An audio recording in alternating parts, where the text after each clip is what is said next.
Assalamualaikum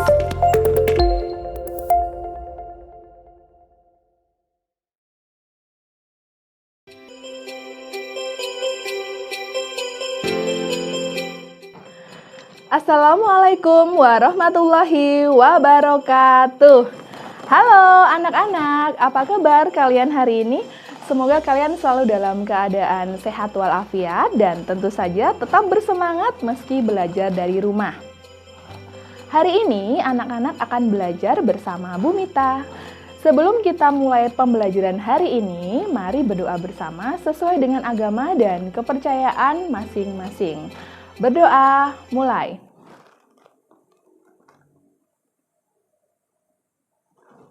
Cukup. Nah, anak-anak, tentu kalian sudah menyiapkan buku dan alat tulisnya, bukan?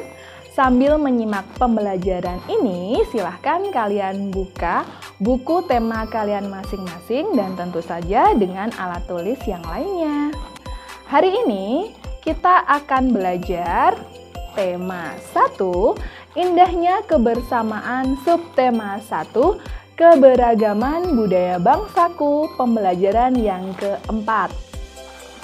Tujuan pembelajaran hari ini adalah 1. Setelah membaca teks, siswa mampu menuliskan gagasan pokok dan gagasan pendukung dari setiap paragraf teks yang dibaca dengan terstruktur. Kedua, setelah membaca teks, siswa mampu menyusun gagasan pokok dan gagasan pendukung dari teks yang dibaca menjadi kerangka tulisan dengan sistematis.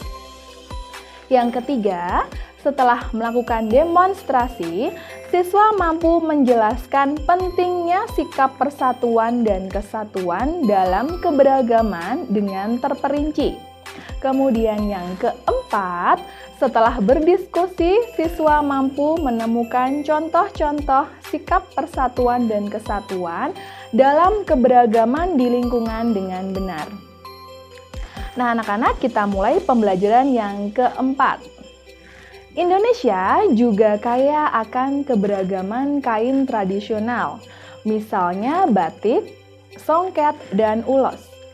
Jenis-jenis kain tersebut merupakan kekayaan budaya bangsa. Ayo kita cari tahu lebih lanjut. Nah, anak-anak, silahkan kalian amati. Berikut ada gambar beberapa motif kain tradisional khas Indonesia. Sangat bagus ya anak-anak ya. Nah, setelah mengamati beberapa jenis kain tradisional tersebut, sekarang ayo kita membaca. Bu Mita akan bacakan sebuah teks, anak-anak simak ya. Tari Kipas Pakarena. Tari Kipas Pakarena merupakan kesenian tari yang berasal dari Goa, Sulawesi Selatan. Tarian ini sudah menjadi tradisi di kalangan masyarakat Goa yang merupakan bekas kerajaan Goa.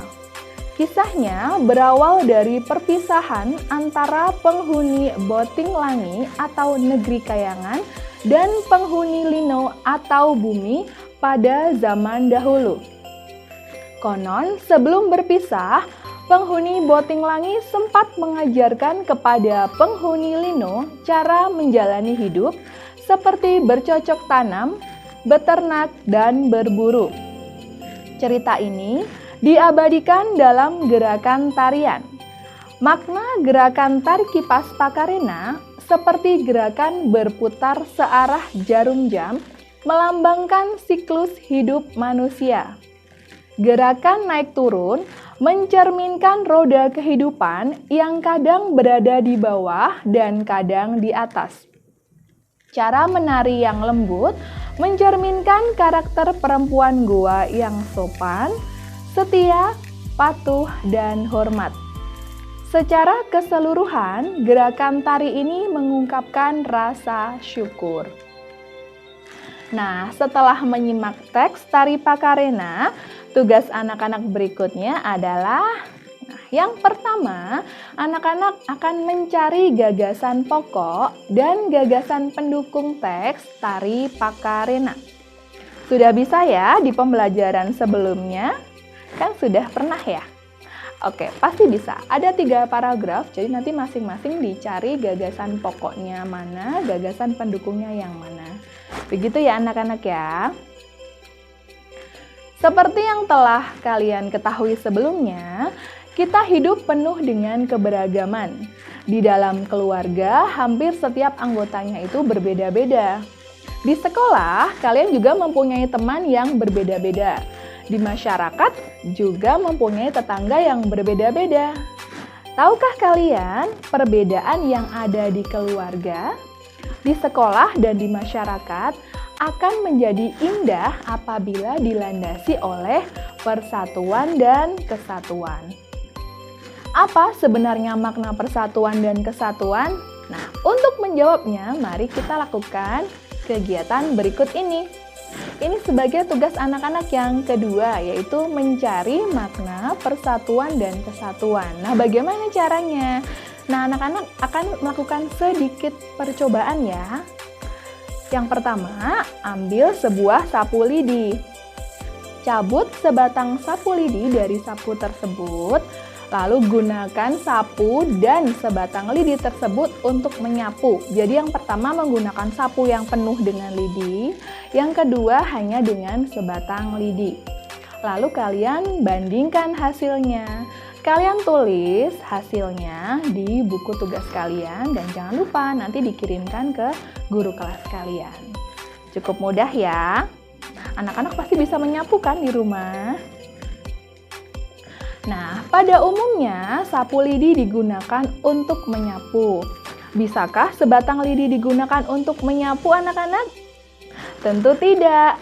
Lidi dapat digunakan untuk menyapu jika terdiri atas beberapa puluh atau ratus lidi yang diikat cukup erat menjadi satu.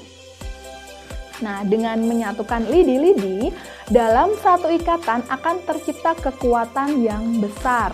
Jadi, persatuan dan kesatuan dapat diartikan kumpulan bagian-bagian yang dipersatukan.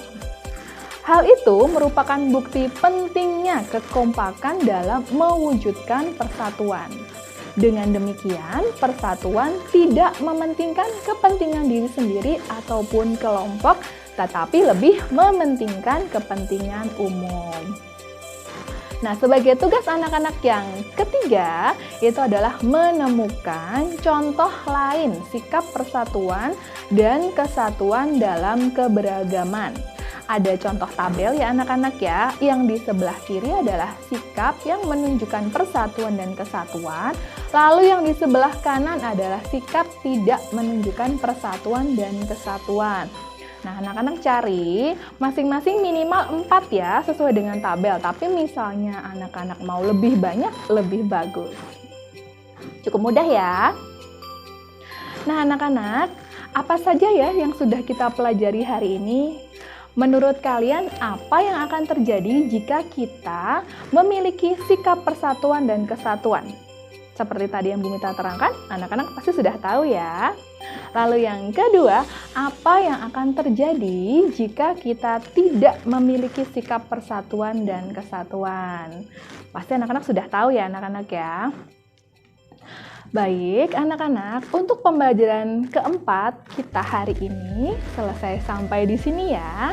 Jangan lupa untuk selalu mematuhi protokol kesehatan, yaitu selalu memakai masker, menjaga jarak, jangan lupa juga mencuci tangan. Anak-anak juga bisa selalu membawa hand sanitizer kemanapun kalian pergi. Dan jangan lupa selalu makan makanan sehat, kemudian minum vitamin dan olahraga secara teratur untuk menjaga daya tahan tubuh kalian.